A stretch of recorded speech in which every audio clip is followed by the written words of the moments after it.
Então, bom podermos estar juntos, não é? Continuar a nossa série de pregações, a preparar o Natal. E então hoje vamos continuar e vamos novamente estar em Lucas, capítulo 2. E conhecemos todos muito bem a história de Natal, a história da vinda de Jesus, mas a história de hoje vai se centrar em duas personagens que talvez conhecemos um pouco menos. Um homem chamado Simeão e uma mulher chamada Ana. Diz-vos alguma coisa? São pessoas importantes na história do nascimento de Jesus. Então vamos ler. Lucas 2, do versículo 22 ao 38. Completando-se o tempo da purificação deles, de acordo com a lei de Moisés, José e Maria levaram Jesus a Jerusalém para apresentá-lo ao Senhor. Como está escrito na lei do Senhor, todo o primogênito do sexo masculino será consagrado ao Senhor. E para oferecer um sacrifício, de acordo com o que diz a lei do Senhor, 2 rolinhas ou 2 pombinhos. Havia em Jerusalém um homem chamado Simeão, que era justo e piedoso e que esperava a consolação de Israel. E o Espírito Santo estava sobre ele. Fora-lhe revelado pelo Espírito Santo que ele não morreria antes de ver o Cristo do Senhor. Movido pelo Espírito, ele foi ao templo. Quando os pais trouxeram o menino Jesus para lhe fazerem o que requeria o costume da lei, Simeão o tomou nos braços e louvou a Deus, dizendo: Ó soberano, como prometeste, agora podes despedir em paz o teu servo, pois os meus olhos já viram a tua salvação, que preparaste à vista de todos os povos, luz para revelação aos gentios e para a glória de Israel, teu povo. O pai e a mãe do menino estavam admirados com o que fora dito a respeito dele. E Simeão os abençoou e disse a Maria, mãe de Jesus: Este menino está destinado a causar a queda e o surgimento de muitos em Israel, e a ser um sinal de contradição, de modo que o pensamento de muitos corações será revelado. Quanto a você, uma espada atravessará a sua alma.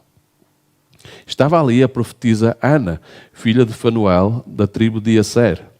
Era muito idosa, tinha vivido com seu marido 7 anos depois de se casar, e então permanecera viúva até a idade de 84 anos. Nunca deixava o templo, adorava a Deus jejuando e orando dia e noite. Tendo chegado ali, naquele exato momento, deu graças a Deus e falava a respeito do menino a todos os que esperavam a redenção de Jerusalém. Então, vamos ficar por aí. Vou só orar. Obrigado, Senhor, pela Tua palavra. Eu oro, Senhor, que a Tua palavra Tu possas trazer pelo Teu Espírito Santo revelação aos nossos corações.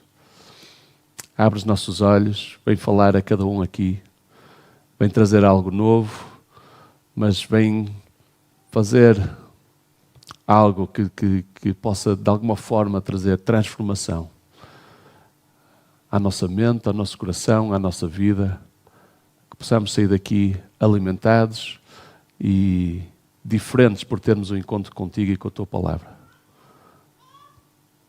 Pedimos isto para a Tua honra e glória, Pai. Amém.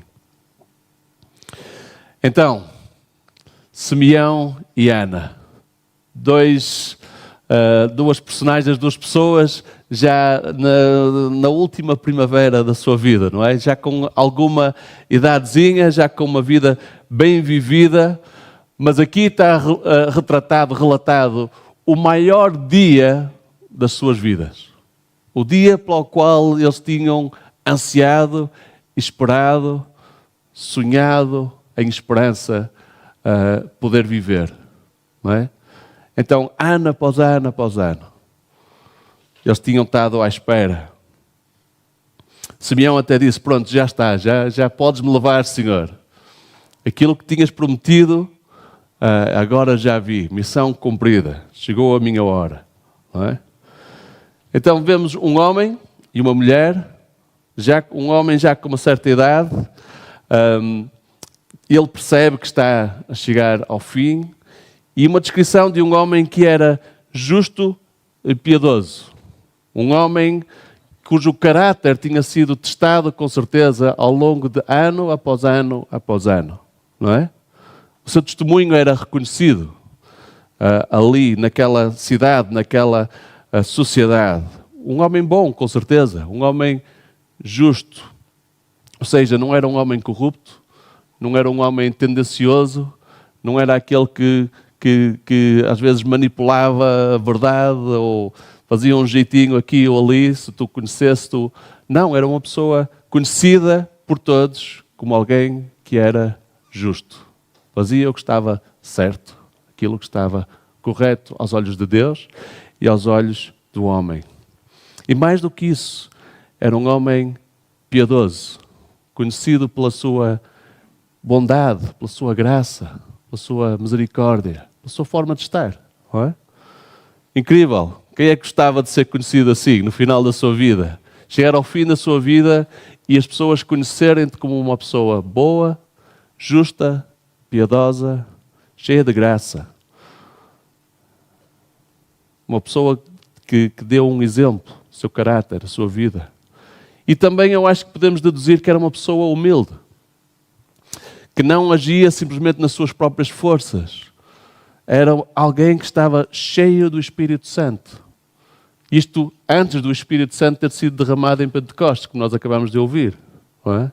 E alguém que ouvia a voz de Deus, numa altura em que a voz de Deus tinha estado em silêncio durante séculos.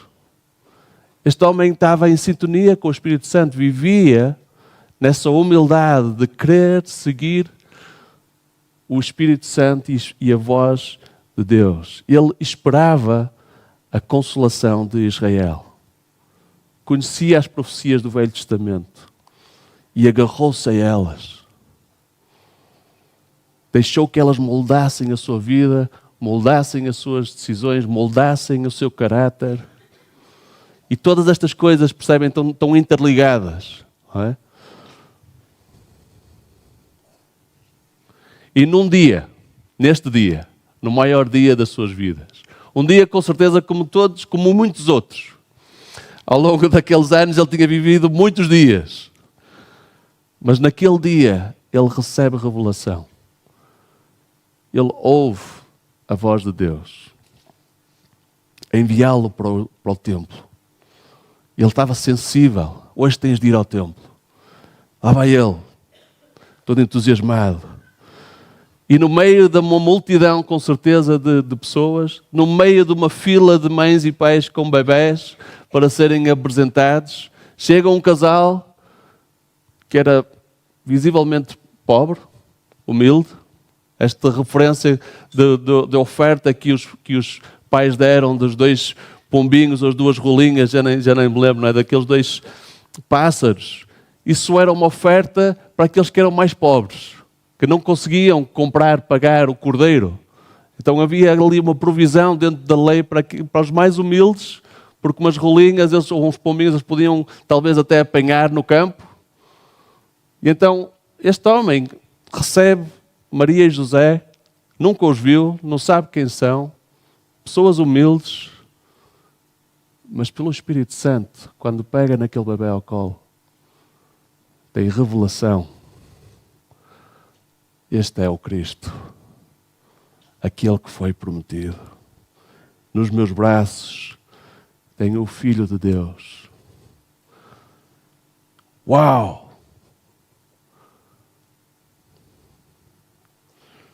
Os meus olhos já viram a salvação. O que é que os olhos do Simeão viram? Viram um bebê. De dias, talvez meses. Um pequeno bebê. Mas pela fé. Sabem? Estava a pensar nesta história e eu acho que o Simeão e a Ana também não são nomes mencionados em Hebreus 11 como heróis da fé, mas tanto um como o outro, eles viveram pela fé. Eles viveram a olhar para aquele dia, para o futuro. Hebreus 11 diz-nos, não é, que pessoas como Noé, Abraão, Isaac, Jacó, Moisés, tantos outros destes heróis que nós lemos, ele diz-nos em Hebreus 11:3 que eles viveram pela fé, morreram sem receber o que tinha sido prometido. Viram-no de longe o saudaram, reconhecendo que eram estrangeiros e peregrinos na terra. E eles viviam para aquele dia. E eles esperavam uma pátria melhor, uma pátria celestial. E por essa razão Deus não se envergonha de ser chamado o Deus deles. E lhes preparou uma cidade. Simeão olhou para aquele bebé e ele viu o Salvador do mundo. E ele morreu antes de ver, com certeza morreu, ele e a Ana, antes de ver Jesus até ser crucificado e depois exaltado. Mas ele viu, está aqui o Salvador, aquele que foi prometido. Incrível.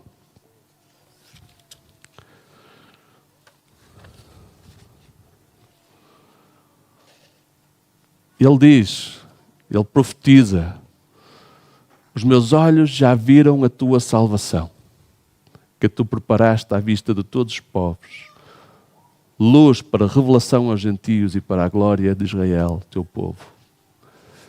E depois temos a Ana, uma mulher de 84 anos. Nestes dias, 84 anos já é uma idade avançada, não é? Naqueles dias que a esperança de vida com certeza era mais curta ainda, 84 anos era uma mulher bem velhinha. Diz-nos, não temos muita informação dela, diz-nos apenas que ela casou e com certeza teria casado jovem, que era o normal naquela altura, mas passados 7 anos o marido faleceu. Então passou talvez 60, 70 anos como viúva, a servir a Deus no templo. A Bíblia diz-nos que ela era uma profetisa, mas é curioso que não temos registro nenhum de qualquer profecia que ela tenha feito. Simeão profetiza. A Ana, nós não sabemos exatamente o que é que ela diz, mas ela era conhecida como profetisa. Mas o que sabemos é que quando ela viu Jesus, e naquele exato momento, é o que a palavra nos diz, ela percebe algo e começa a anunciar a todos aqueles que esperavam a vinda do Messias, que esperavam a salvação de Jerusalém. Ela começa a anunciar, a falar deste Salvador. Também recebe revelação. O autor, mais uma vez, foca mais no que ela faz do que propriamente no que ela dizia, não é? Não foca tanto nas suas profecias, foca mais no seu caráter, na sua vida. Aquilo que nós sabemos dela é que ela viveu uma vida totalmente dedicada e fiel ao Senhor. 84 anos, quantos dias? Não fiz as contas. Mas dia após dia, no templo, a servir o Senhor. Tinha todos os motivos para estar amargurada, todos os motivos para se sentir pena de si mesmo, das suas circunstâncias, para estar desanimada, para estar desiludida até com Deus. Não tinha tido uma vida fácil. Talvez nos dias de hoje, se olhássemos para uma mulher assim, 84 anos, podíamos pensar e ter pena dela, não é? Não teve assim uma grande vida, não voltou a casar, não voltou a ter filhos, não viajou, não conheceu o mundo, não saiu ali daquele lugar. Teve uma experiência de vida muito limitada. 60, 70 anos no mesmo sítio, na mesma rotina, no mesmo lugar. E, no entanto, percebemos por este dia que esta mulher viveu em total liberdade. Uma vida de fé. Uma vida cheia do Espírito Santo. Uma vida, já temos usado esta frase nas semanas anteriores, uma vida maior do que si mesma. Também viu de longe Não olhou para o aqui e agora, olhou sim para o futuro. Falava a todos a respeito do menino. Falava a todos os que esperavam a redenção de Jerusalém. Sabem, hoje em dia é muito normal nós pensarmos, e muitas pessoas dizem, não é? Quando acontecem às vezes até tragédias ou coisas assim, a vida é muito curta, não é? Temos é que aproveitar a vida. Não sabemos o dia do amanhã. Temos que o aproveitar agora. Houve um filme famoso há uns anos atrás, não é? Do Carpe Diem, o Clube dos Poetas Mortos, que era isso foi a falar até de um poeta famoso que usou essa expressão: aproveitem, vivam cada dia no momento presente. Porque nós não sabemos o dia do amanhã. Mas sabem, o lema de Simeão e Ana, da vida deles, foi bem diferente. E nós, como cristãos, precisamos de viver assim também. O que é que estes dois nos podem ensinar? Sim, vive intensamente a cada dia. Vive o momento presente. Mas não porque não sabes o dia do amanhã. Porque nós sabemos o dia do amanhã. E eles viveram assim, precisamente porque olharam para o futuro. Viveram o presente com os olhos postos no futuro.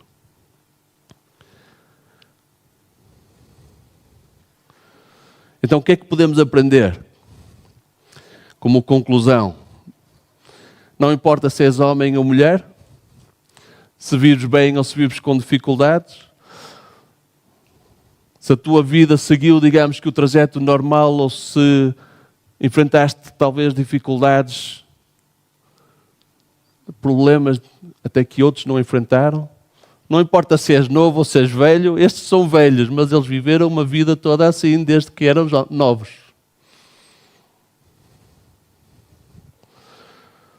O que podemos aprender com estes dois velhotes? Tem aqui algumas coisas práticas, eu acho. Primeiro, é fácil. Para um cristão, a reforma não é opção. Eles já tinham passado a idade da reforma há muito tempo. Viver de forma fiel, justa, piedosa. Uma coisa é certa. Deus vê e recompensa. Deus dá valor àquilo que tu fazes, àquilo que vai no teu coração. Dá mais valor até àquilo que tu fazes do que àquilo que tu conheces. Pensem em Jerusalém naquela altura. Nós lemos, conhecemos o resto da história. Quantos fariseus, mestres da lei, conheciam de cor as Escrituras e não viram o que estes dois viram? Não viram o que estes dois viram. Passou-lhes ao lado o Filho de Deus em frente aos seus olhos e eles não viram. E Simeão e Ana viram, apesar de ainda ser um bebê.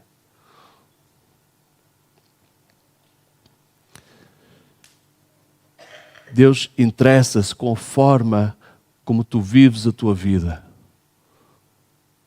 com as decisões que tu tomas, o exemplo que tu dás, o caráter que tu tens, a integridade que tu tens, a forma como usas os teus talentos, como usas o teu tempo, como usas o teu dinheiro.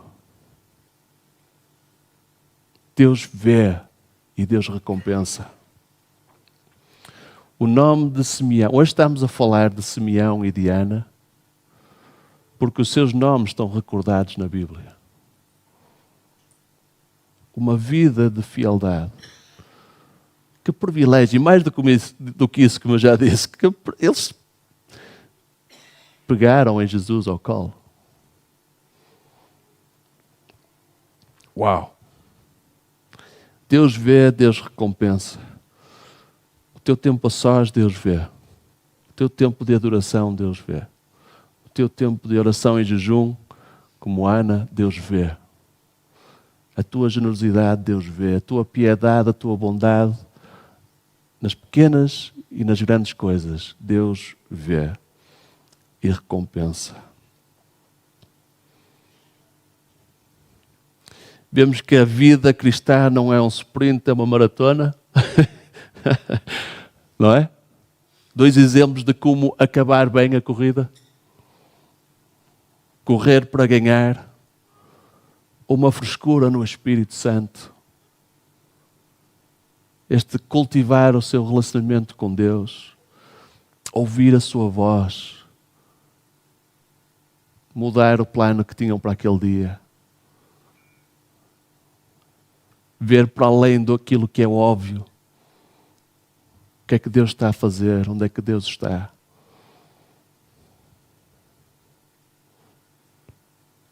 A vida cristã, este é um exemplo, eu acho, do que é ser um discípulo.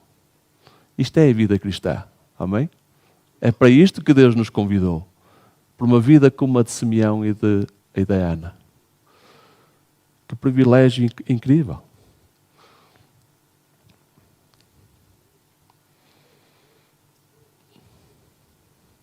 Como é que podemos continuar, manter a nossa motivação? Continuar a correr a corrida para ganhar.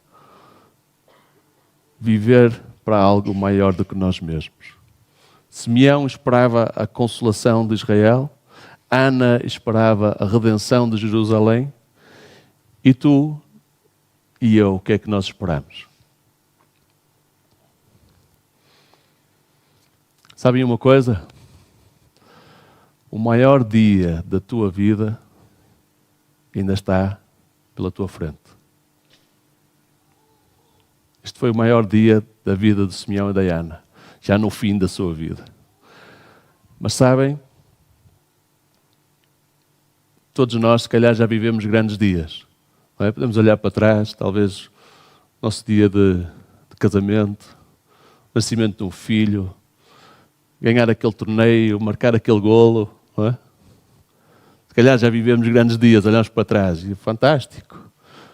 Mas o maior dia ainda está pela frente. E sabem qual é esse dia? É o dia que tu vais ver Jesus Cristo face a face. Amém? Como estes dois viram. Esse é o maior dia da tua vida. E esse dia virá. É uma certeza. É uma certeza à qual nós nos agarramos. Ou quando morremos e vamos estar com Jesus, e vamos vê-lo, vamos estar com Ele no paraíso, vê-lo face a face. Ou então, se ainda estivermos vivos, iremos vê-lo quando Ele regressar. Quando Jesus voltar em glória. Sabem, nós em relação a Simeão e Ana, temos uma tarefa facilitada. Nosso trabalho é mais fácil. Quando Jesus veio pela primeira vez, Ele veio de uma forma muito inesperada. Veio camuflado, não é? Ninguém viu, muita gente não percebeu quem é que estava ali. E, como ouvimos na semana passada, foi um sinal de contradição. Não se encaixou naqueles moldes normais do que era ser o rei do universo, o rei do mundo. Só aqueles como Simeão e Ana, que estavam em sintonia perfeita com o Espírito Santo, é que o conseguiram ver. Mas sabem, quando Jesus voltar, a Bíblia diz-nos que Ele vai voltar em glória. Eis que Ele vem com as nuvens, e todo o olho o verá, até mesmo aqueles que o mataram. Sabem, não vai haver debate, nem vai haver dúvidas. Quem é este? Quem é aquele que vem ali nas nuvens? Eu não sei se acredito. Não tenho bem a certeza. Não. Apocalipse diz-nos que João, ao ver no futuro esse dia, ele disse que viu diante dele os céus abertos e diante de mim um cavalo branco, cujo cavaleiro se chama Fiel e Verdadeiro. Ele julga e guerreia com justiça. Seus olhos são como chamas de fogo. E na sua cabeça há muitas coroas. E o nome que só ele conhece e mais ninguém. Ele está vestido com um manto tingido de sangue e o seu nome é Palavra de Deus. Os exércitos dos céus o seguiam, vestidos de linho fino, branco e puro e montados em cavalos brancos. Da sua boca sai uma espada afiada, com a qual ferirá as nações. E ele as governará com cetro de ferro. Ele pisa o lagar do vinho do furor, da ira do Deus Todo-Poderoso. E em seu manto e em sua coxa está escrito este nome: Rei dos Reis, Senhor dos Senhores. Amém? Quando Jesus voltar, só vai haver uma de duas reações. Ou vais reagir com júbilo e com alegria e com, não é? A festa vai ser ainda maior do que com certeza foi a de Simeão e Ana naquele dia. Ou vais estar aterrorizado, cheio de medo e de lamento. Não vai haver dúvidas. E podemos ter a certeza. Isaías, no Velho Testamento, profetizou. Ele disse: por mim mesmo eu jurei, ou melhor, isto é Deus a dizer a ele: por mim mesmo eu jurei, a minha boca pronunciou com toda a integridade uma palavra que não será revogada. Diante de mim todo joelho se dobrará. Junto a mim toda a língua jurará. Podem ter a certeza e viver na ansiedade, no desejo de que esse dia chegue. Porque esse dia virá. No dia em que Jesus voltar, mais de 300 profecias da Bíblia serão cumpridas. Mais de 300. Simeão e Ana agarraram-se às promessas do Velho Testamento, na ansiedade de quando viria o Salvador de Jerusalém. E nós temos estas 300 profecias da vinda de Jesus. Vivemos hoje, aproveitamos hoje, vivemos hoje o momento, mas com os olhos fixos naquele dia.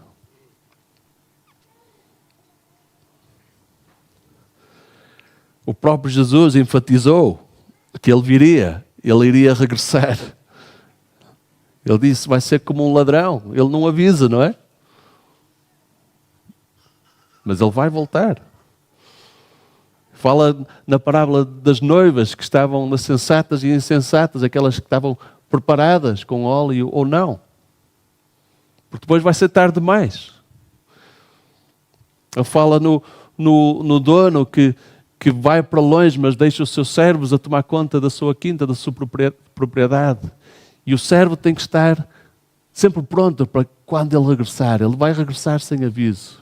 Mas uma coisa é certa, ele vai regressar.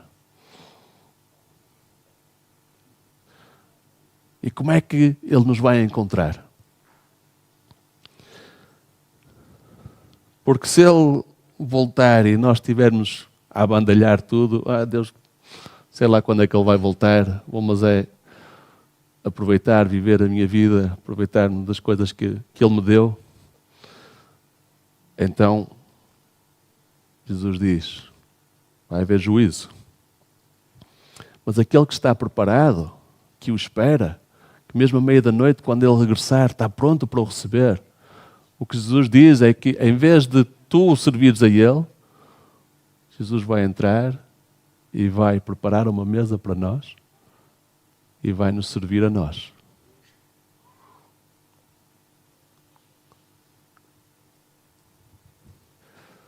Incrível.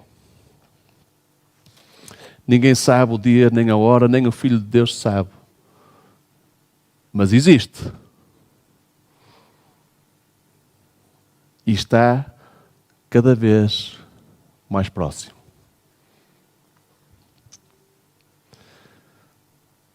Jesus, ele insiste muito nisto.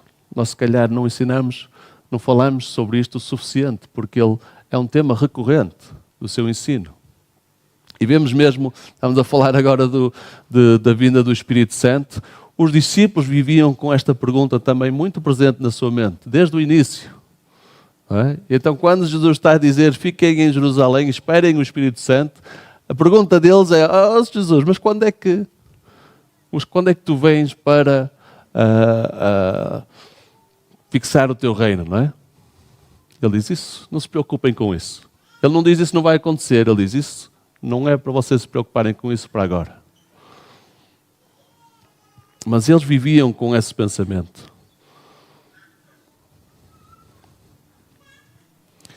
E Jesus disse, vocês conseguem ler os sinais dos tempos, não é?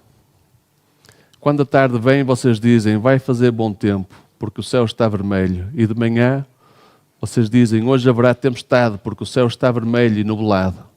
Vocês sabem interpretar o aspecto do céu, mas não sabem interpretar os sinais dos tempos. Como é que tu interpretas os sinais dos tempos que nós vivemos hoje? Ainda hoje, tragicamente, mais um ataque terrorista, não é?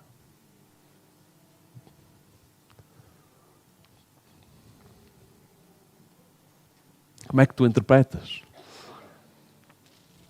Deixa-te ansioso? Deixa-te apreensivo? Como é que são as tuas conversas no café? Como é que são as tuas conversas no trabalho? É muito fácil entrar numa espiral quase de desespero ao olharmos para o mundo à nossa volta. Eu lembro-me de eu ficar bastante apreensivo ao ler e estudar um bocadinho sobre o avanço da tecnologia, a inteligência artificial e o que vem aí para o futuro e o que é que vai ser o impacto no mercado de trabalho e como é que vai ser a saúde mental e como é que vai ser o futuro dos meus filhos.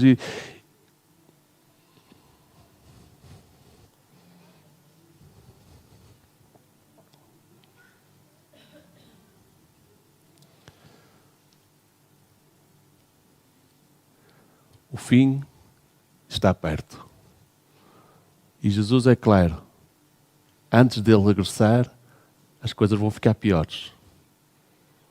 Mas no meio da confusão, aqueles que o conhecem conseguem levantar os seus olhos e viver hoje com os olhos postos naquele dia. A coisa pode estar a ficar pior, mas isso quer dizer que está mais próximo.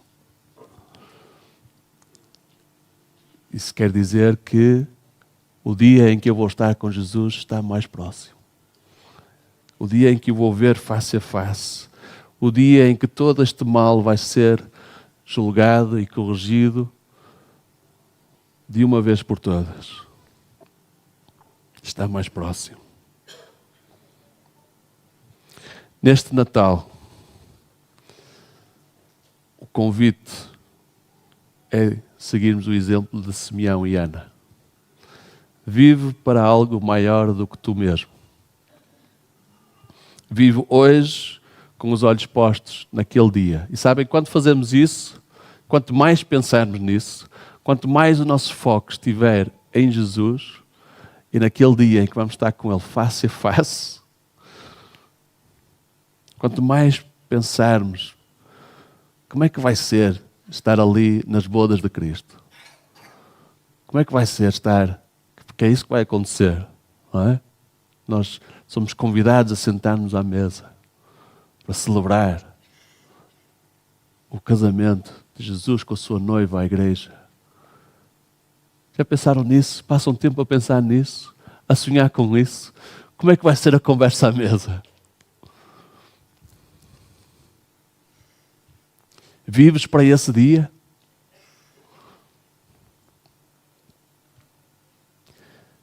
Maranata, vem Jesus.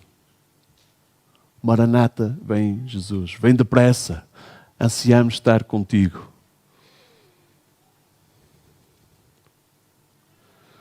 Vamos seguir o exemplo de Simeão e Ana. E este é o meu desafio, sugestão. Passa tempo a sonhar com Jesus. A sonhar com aquele momento em que vais estar com Ele face a face.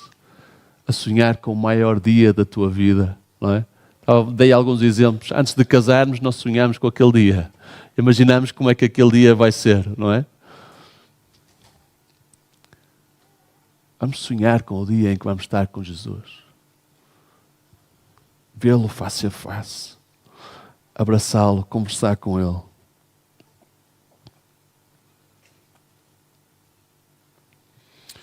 E vamos seguir o exemplo da Ana, que falava a respeito do menino a todos os que lhe davam ouvidos. Sabem, nestas conversas, como eu disse, e vai haver muitas, eu tenho jantares de Natal, vocês com certeza também têm. O que é que se conversa à mesa? Como é que essa conversa se desenrola? Como eu disse, muitas vezes é política, é isto, é aquilo, e a conversa normalmente é uma espiral negativa. Está tudo mal. Está tudo mal. E pode haver razão naquilo que as pessoas dizem. Mas tu tens algo, uma perspectiva diferente para veres o mundo e aquilo que está a acontecer à nossa volta. Por que não falar sobre Jesus? Por que não trazer essa esperança? Por que não explicar, olha, tens razão, mas sabes, Jesus já disse que isso ia acontecer. Isto está a acontecer por causa disto. Mas olha, um dia Ele vai voltar.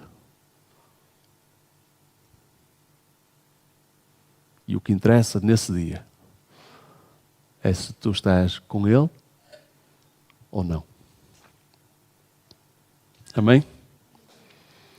Vamos orar.